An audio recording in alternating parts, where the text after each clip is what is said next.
যে মসজিদগুলোতে নামাজের পরে ঘোষণা দেওয়া হয় যে ফাজাইলে কিতাব থেকে তালিম করা হবে, অথচ কোরআন থেকে তালিম করা হবে এই ঘোষণা দেওয়া হয় না, এই কথা হুজুর বললেন।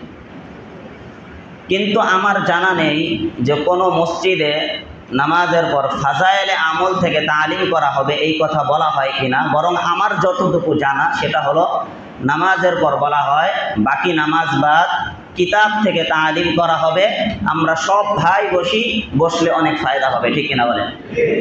আচ্ছা, এখন বিষয় হলো এই যে কিতাব, এই কিতাব একটা ব্যাপক শব্দ।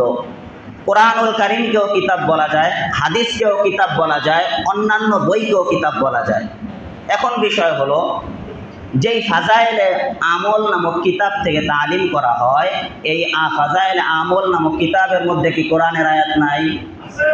নাই। হাদিসের কথা নাই? আছে।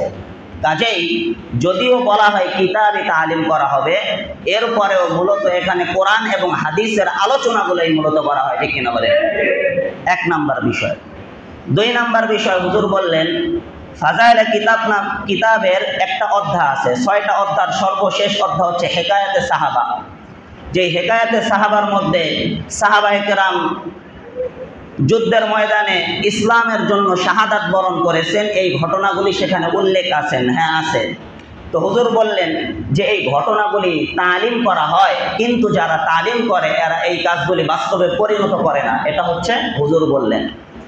এখন বোঝেন, বাংলাদেশের মধ্যে সেনাবাহিনী আছে না নাই? আছে। পুলিশ বাহিনী আছে না নাই? আনসার বাহিনী আছে না নাই? আছে। সবার কাজ কি এক? না। সেনাবাহিনীর কাজ হলো অন্য দেশের সাথে যুদ্ধ হলে বা দেশে বড় কোনো সমস্যার সৃষ্টি হলে সেই শৃঙ্খলা বজায় রাখবে কে? সেনাবাহিনী। পুলিশের দায়িত্ব হলো ছোটোখাটো যে বিষয়গুলো আছে এইগুলো পুলিশ দায়িত্ব পালন করবে।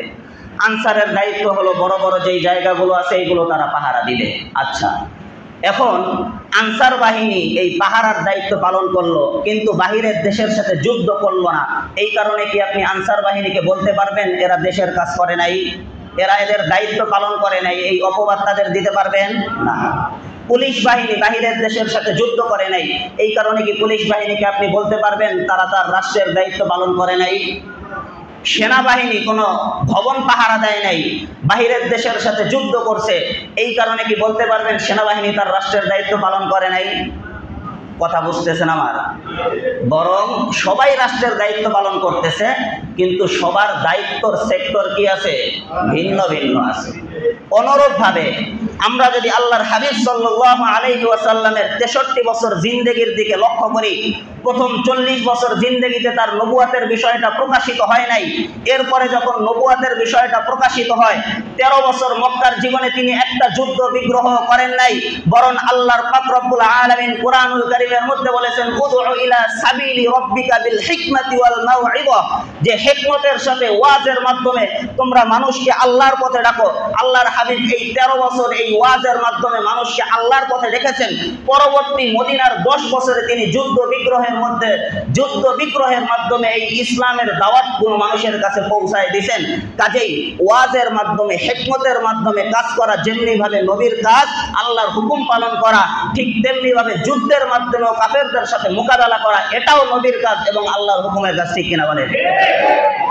এখন যারা দাওয়াত ও তাবলীগের কাজ করে, এই দাওয়াত ও তাবলীগ মূলত প্রতিষ্ঠাই করা হয়েছে তারা উদউ ইলা সাবিলি রাব্বিকা বিল হিকমা, হিকমত এবং ওয়াজের মাধ্যমে মানুষকে সুন্দর কথার মাধ্যমে আল্লাহর পথে ডেকে আনবে। তাদের কাজ মূলত ময়দানে গিয়ে জিহাদ করার জন্য এই দলকে বানানো হয় নাই। কাজেই তারা তাদের দায়িত্ব ঠিকই পালন করতেছে, তারা তাদের এক সেক্টর তার যেইটুকু দায়িত্ব নিয়ে এই দলকে গঠন করা হয়েছে সেই দায়িত্ব তারা ঠিকই পালন করতেছে। সুতরাং তাদের সম্পর্কে যদি তহমত লাগানো হয় যে তারা যেটা বলে সেটা করে না, এটা তাদের সম্পর্কে মিথ্যাচার ছাড়া আর কিছুই না, ঠিক কিনা বলেন? কাজেই আল্লাহ পাক আমাদেরকে এই ভুল বুঝ থেকে বের হয়ে এসে সঠিকটা বোঝার তৌফিক দান করুন, এবং অপরের প্রতি কাদা সরাসরির মনোভাব থেকে আল্লাহ তাআলা আমাদেরকে বেরিয়ে আসার তৌফিক দান করুন।